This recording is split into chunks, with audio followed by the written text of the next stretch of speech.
Arthur's story. Don't quit after week 2. The 3-rule system. Arthur sat on the edge of his bed, staring at his sneakers. It was Monday of the 2nd week, and the initial excitement of his new exercise routine had vanished. His legs felt heavy, and a nagging voice in his head whispered that it would be much easier to just stay under the warm blankets. He remembered the first rule of the 3-rule system. Agree to a change you are actually willing to make. He realized he had been trying to do too much, too soon. He didn't need to transform overnight. He just needed to find a small movement that he felt happy to repeat today. Arthur decided he was willing to commit to just 5 minutes of gentle movement near the window. He stood tall and reached his arms out wide, taking a deep breath. It wasn't a mountain trek, but it was a promise he could keep to himself, and that made all the difference. As he tried to practice a balance exercise, a sudden wobble made his heart race. The fear of falling felt like a giant wall standing in his path. This fear was a barrier that had stopped him many times before, making him want to retreat to the safety of his armchair.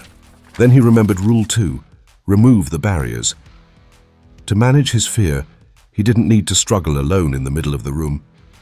He walked over to the kitchen and placed his hands firmly on the edge of the heavy, steady countertop.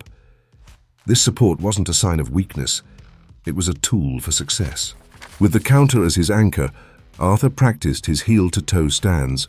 He felt the muscles in his legs working and his balance improving, all while feeling completely secure.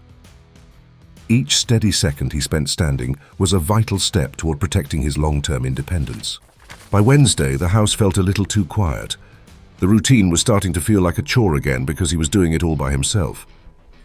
Motivation is like a battery, Arthur realized, and his was running low on power. That's when Rule 3 came to mind. Seek social or supervised support. Arthur knew he didn't have to carry the weight of consistency alone. He picked up his phone and dialed his friend Martha, hoping she might want to turn his solo practice into a shared journey. Later that morning, Arthur and Martha met at the local park. Having Martha there to walk with made the exercise feel like a social visit rather than a task.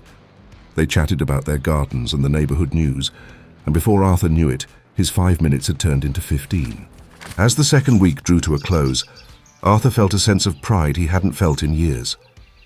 By choosing small changes, using support for safety, and involving a friend, he had defeated the slump. He realized that these tiny, repeated steps were the most powerful way to keep himself strong and free.